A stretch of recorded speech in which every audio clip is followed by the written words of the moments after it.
من سلك طريقا يلتمس فيه علما سلك الله له به طريقا إلى الجنة.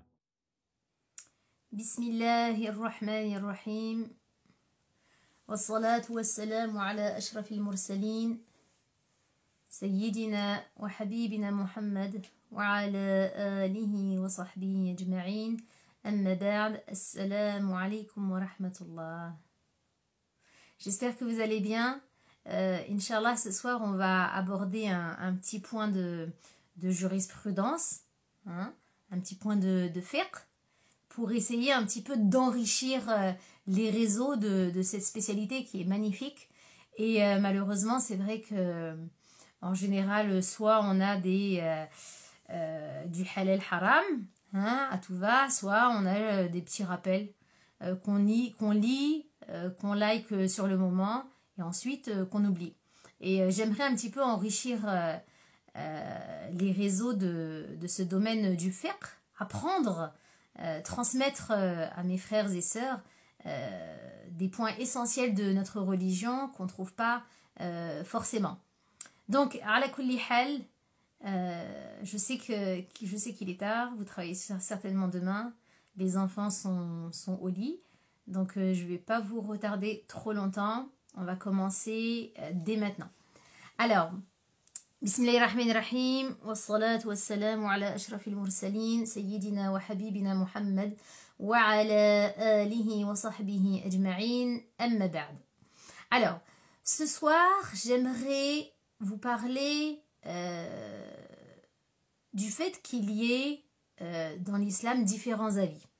Il y a différents avis qui existent et ce que l'on se dit au fond de nous, c'est que si un savant dit telle chose et un autre savant dit telle autre chose, c'est que forcément, il y en a un qui dit quelque chose de juste et que l'autre se trompe.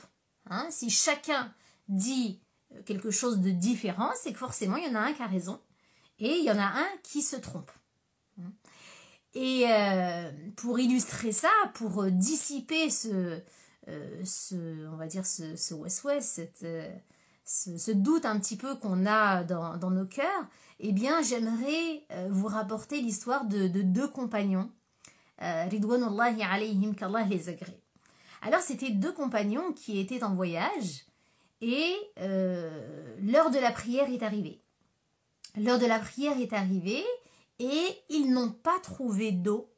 Ils n'ont pas trouvé d'eau pour faire leurs ablutions. Okay. Donc qu'est-ce qu'ils ont fait? Ils ont fait ce qu'on appelle tayammum, c'est-à-dire les ablutions sèches. Vous avez souvent vu des personnes malades ou des personnes âgées qui font leurs ablutions avec une pierre par exemple. Les ablutions sèches, on peut les faire de différentes façons, soit avec une pierre, avec de la terre, avec du sable, etc. Bref, là n'est pas le sujet. Donc, ces deux compagnons, n'ayant pas trouvé d'eau pour faire leurs ablutions, qu'est-ce qu'ils ont fait? Ils ont fait les ablutions sèches. Ok? Et ensuite, ils ont prié. Après cela, ils ont continué leur voyage et finalement, ils ont trouvé de l'eau. Ils ont trouvé de l'eau et qu'ont-ils fait? Eh bien, il y a un des compagnons qui a refait ses ablutions avec de l'eau. Il s'est dit, bah écoute, je trouve de l'eau, maintenant je fais mes ablutions et je refais ma prière. Ok? Chose que peut-être, certainement, même beaucoup d'entre nous feraient. Et l'autre compagnon, il s'est dit quoi? Il s'est dit non. Moi, tout à l'heure, j'ai pas trouvé d'eau, c'était l'heure de la prière. J'ai fait mes ablutions sèches, j'ai fait ma prière, khalas. Je vais pas refaire mes ablutions avec de l'eau et refaire ma prière. Donc nous, en tant que commun des musulmans, on va dire, on se dit que forcément, il y en a un qui a raison, il y en a un qui a tort. Il y en a un qui a bien fait et il y en a un qui n'a pas forcément bien fait, hein, ou qui s'est trompé, voire. Okay. Et donc, après cela, ils ont rapporté les faits au prophète sallallahu alayhi wa sallam. Donc nous, on s'attend à ce que le prophète sallallahu alayhi wa sallam dise à l'un d'entre eux, bah, toi tu avais raison et toi tu avais tort, tu t'es trompé. En revanche, ce n'est pas ce qui est arrivé. En effet, An-Nabi sallallahu alayhi wa sallam a dit à celui qui a refait ses ablutions, ou plutôt on va commencer par l'autre. Il a dit à celui qui n'a pas refait ses ablutions, qui s'est contenté de sa prière, il lui dit « Laqad asabta sunnah », c'est-à-dire tu as accompli ma sunnah. Donc ce compagnon en l'occurrence, il a pas refait ses ablutions, il s'est dit j'ai pas trouvé d'eau, j'ai fait tayammum, j'ai fait les ablutions sèches, je me contente de ma première prière, je recommence pas. Donc An-Nabi alayhi salatu wassalam lui a dit tu as accompli ma sunnah. Quant à l'autre qui a refait ses ablutions et refait sa prière, eh bien le prophète sallallahu alayhi wa sallam lui dit tu as 2 récompenses. Donc vous voyez, on n'est pas dans le cas où l'un a raison, l'autre a tort. L'un a fait ce qu'il fallait, l'autre s'est trompé. Non. Finalement, An-Nabi sallallahu alayhi wa sallam a approuvé ce qu'on appelle l'ijtihad. Il a approuvé l'effort d'interprétation des 2 compagnons. Ok? Donc, qu'est-ce qu'on doit se dire, nous? Qu'est-ce qu'on doit garder en tête? On doit garder en tête que aujourd'hui, quand on est face à 2 savants, ou même à 2 catégories de savants, les uns qui disent une chose, les autres qui disent autre chose, ça ne veut pas dire que les uns ont dit la vérité et les autres se sont trompés. Il se peut que les deux aient raison. Ça, c'est la première des choses. Donc nous, en tant que awam, en tant que commun des musulmans, en tant que personne ne maîtrisant pas le droit musulman, en aucun cas, on doit se dire ou dire que tel savant, il s'est trompé, ou il est égaré, ou que sais-je. D'accord? N'oublions pas que Allah subhanahu wa ta'ala a choisi les personnes à qui il allait donner cette science. Il a choisi les héritiers de la science. Ce sont les héritiers du prophète sallallahu alayhi wa sallam. Sachez une chose, mes frères et sœurs. An-Nabi sallallahu alayhi wa sallam dit إذا حكم الحاكم فأصاب فله أجران وإذا أخطأ فله أجر. C'est-à-dire que le juge, ou bien al-qadi, donc le juge, celui qui juge, donc là le juge c'est aussi le savant qui va faire un effort d'interprétation pour savoir, alors là, dans telle situation, qu'est-ce qu'on doit faire? C'est telle chose qui est autorisée ou pas? Quel est le hukm? Quel est le statut juridique? Eh bien, le prophète sallallahu alayhi wa sallam dit quoi? Il dit que le savant, quand il fait cet effort et qu'il parvient à la vérité, il parvient à ce qui est sawab, ce qui est juste, ce qui est vrai, eh bien, il a 2 récompenses. Ok? Et il dit aussi que si jamais il se trompe, ce même savant, eh bien, il a une récompense. Ça veut dire quoi? Ça veut dire que dans tous les cas, eh bien, le savant, il est récompensé. Donc lui, il est spécialisé dans ce domaine. C'est pas n'importe quelle personne qui fait ce travail. C'est pas, comme disait l'un des 4 imams, c'est pas une personne de la rue qui se prononce sur un statut juridique de quelque chose. C'est une personne qui est spécialisée dans ce domaine. Donc lui, il connaît les textes, il connaît le Coran, il connaît la Sunna, il connaît les règles de la jurisprudence, il connaît les fondements de la jurisprudence, il connaît les finalités de la charia, il connaît ce qu'on appelle les raisons d'être, pourquoi Allah a interdit telle chose, pourquoi le prophète sallallahu alayhi wa sallam dit dans tel hadith que telle chose est interdite, etc. Donc ces savants, en fait, ils connaissent tout ça. Donc en se basant sur des textes, en se basant sur des raisons d'être, en se basant sur la compréhension subtile de la langue arabe qui est extrêmement riche, en se basant sur les finalités, etc., eh bien, le savant, lui, il va donner un statut juridique. Il va dire telle chose est halal ou telle chose est haram, etc. Et lui, dans tous les cas, il est récompensé. D'accord? Donc, il n'est pas de notre ressort. Personne ne nous demande, bien au contraire, de dire que tel savant a raison et tel autre a tort. D'accord? Dans les deux cas, le prophète sallallahu alayhi wa sallam nous apprend une grande sagesse, c'est que dans les deux cas, eh bien, le savant, il sera récompensé. Gardons autre chose en tête, c'est que le but du savant, c'est d'essayer de trouver la vérité, justement, d'essayer de comprendre ce qu'Allah subhanahu wa ta'ala nous dit, ce qu'Allah subhanahu wa ta'ala nous a révélé. Le but du savant, ce n'est pas d'égarer les gens. Donc lui, c'est pour cela qu'il va être récompensé. Il fait ce travail qui n'est pas facile. D'accord? C'est une lourde charge, pardon, c'est une lourde responsabilité. Mais dans tous les cas, il est récompensé.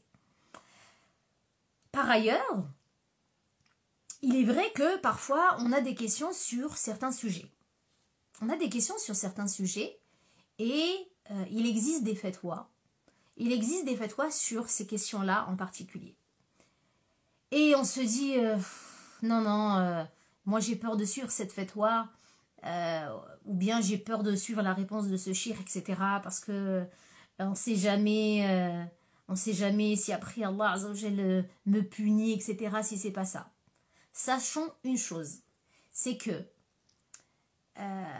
dès lors que je suis un savant, je parle d'un savant, hein. Je parle pas d'un youtubeur ou d'un personnage public, etc. parce qu'il a des millions de vues, alors c'est un savant. Non, je parle d'un savant. Dès lors que je suis l'avis d'un savant, je suis récompensée, même s'il s'est trompé. D'accord? Donc, il faut que nous, on ait le cœur apaisé lorsque l'on suit une fatwa. Je parle de fatwa également des savants qui sont reconnus par leur père. Ok? Donc, si je suis une fatwa, je dois avoir le cœur apaisé.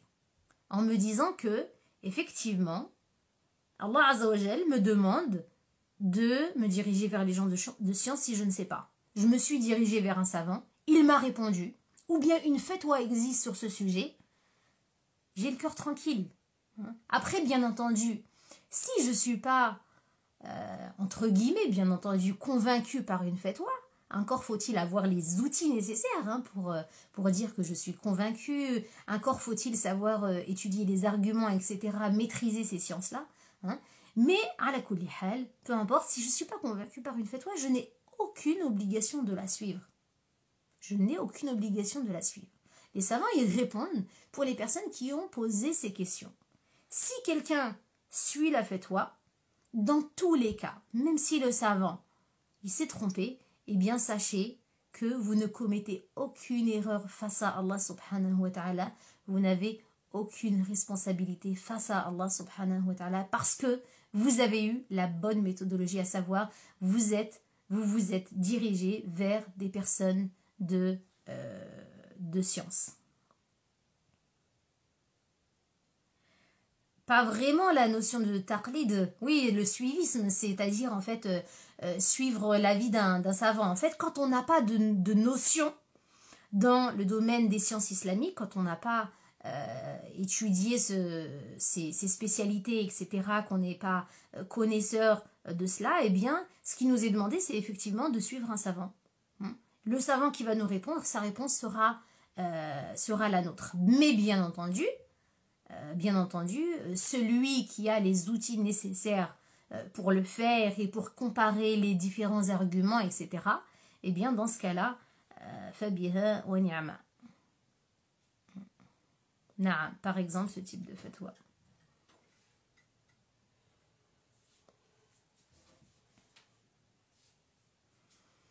Donc voilà, c'était le sujet de ce soir.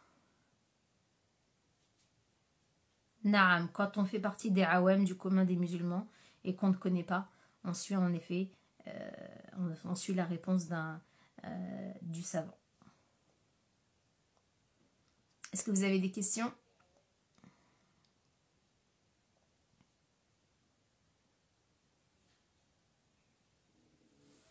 Souvent, certaines personnes posent cette question, est-ce qu'on doit suivre une école en particulier? Je pense que c'est déjà assez rare et encore faut-il bien connaître les écoles, etc. Mais même dans les, par exemple, dans les conseils de fatwa, qui sont composés de différents savants dans nos pays, par exemple, ce ne sont pas des réponses qui sont données selon une seule et unique école. Hein. Et comme je vous disais, la divergence, c'est une rahma, c'est une miséricorde. Par exemple, concernant le fait de passer les mains mouillées sur la tête, hein, quand on fait nos ablutions, eh bien, l'avis des Shafi'ites, donc en fait certains disent il faut passer les mains mouillées sur toute la tête, d'autres disent une partie de la tête, d'autres disent ne serait-ce que quelques cheveux comme les Shafi'ites. Hein. Et donc par exemple, nous quand on est à la maison, une femme hein, une femme porte le voile par exemple, elle est à la maison, ça ne lui pose pas de problème de passer les mains sur toute la tête. Mais imaginez que celle-ci soit en voyage, hein, qu'elle soit sur la route, elle s'arrête dans une station essence par exemple, et elle fait ses ablutions. Sauf qu'il y a du monde autour d'elle et elle ne peut pas enlever son hijab. Ou bien elle est à l'extérieur, elle fait ses ablutions, elle ne peut pas enlever son hijab. Alors dans ce cas-là, effectivement, le fait d'opter pour l'avis des Shafi'ites, qui n'est pas forcément l'école qu'elle suit habituellement, eh bien ça va lui permettre de mieux adorer Allah subhanahu wa ta'ala avec plus d'aisance, parce qu'elle va pouvoir passer par exemple ses mains mouillées seulement sur quelques cheveux. Vous voyez? Donc c'est là qu'on voit que effectivement la divergence c'est une miséricorde. Donc voilà pour ce soir. J'espère que vous avez appris des choses. Inch'Allah, nous tenterons bi'idhnillah, par la permission d'Allah subhanahu wa ta'ala, régulièrement de faire ce genre de petites vidéos qui ne vous prendra pas trop de temps. Barakallahu fikum. N'oubliez pas de vous abonner au compte Dynamique, comme ça à l'avenir Inch'Allah je ferai les petites interventions sur celui-ci. Barakallahu fikum. Subhana rabbika rabbil izzati amma yasifun.